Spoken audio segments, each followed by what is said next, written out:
doing this, since the 1980s. Yeah, and when you say something over and over again, Trish, it tends to lose something called impact.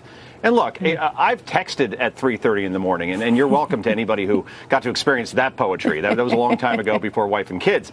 Anyway, in 2017, let's do this. Let's walk through this for a second. Joe Scarborough, who isn't a doctor, but he plays one on TV, he claimed that Trump was in the early stages of dementia, as you just mentioned.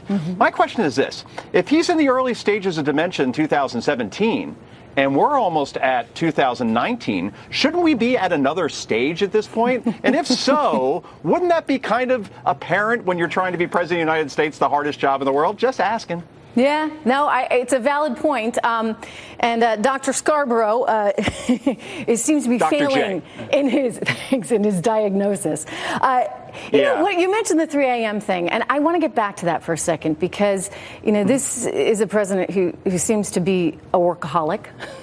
And he's always working, and he prides himself right on that. Apparently, he doesn't need so much sleep. God bless him. I wish I didn't need much sleep. 4 hours, I think, yeah. But I want to go back to a 2008 Hillary Clinton campaign ad in which they talked about whether or not she'd be able to work at 3 a.m. Here we go. It's 3 a.m. and your children are safe and asleep. But there's a phone in the White House, and it's ringing. Something's happening in the world. Your vote will decide who answers that call. Whether it's someone who already knows the world's leaders, knows the military, someone tested and ready to lead in a dangerous world. It's 3 a.m. and your children are safe and asleep. Who do you want answering the phone? I'm Hillary Clinton, and I approve this message. So in other words, she was promising to work at 3 a.m. because shouldn't everybody want their president working at 3 a.m.? Now, I get it. It was a tweet, which is a little different than an important phone call. I understand that.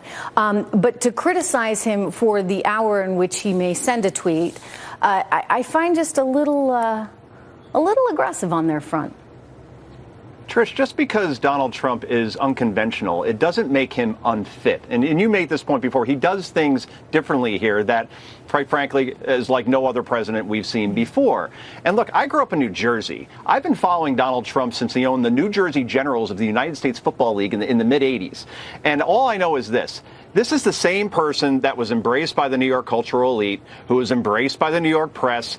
He's the same person that was in page 6 in the New York Post on the daily basis. And when he got to the office of the presidency, he didn't change one bit. People said, okay, start acting presidential. But what his supporters like about him is that he is authentic, that he is brutally candid. You may not agree, you may agree or disagree with the way he articulates certain things sometimes or the way he goes after people, but he hasn't changed who he is. And the fact that he's not a phony, that he's not homogenized and poll tested is why his supporters like him and why his numbers stay where they are. So when people call him Hitler or unfit, guess what? When you hit the quota of saying that for the 1 millionth time since he's been in office, it's just not going to land the punch that people think it will anymore. No, it loses effect. Hey, Joe Conta, good to see you. Thank you for being here tonight.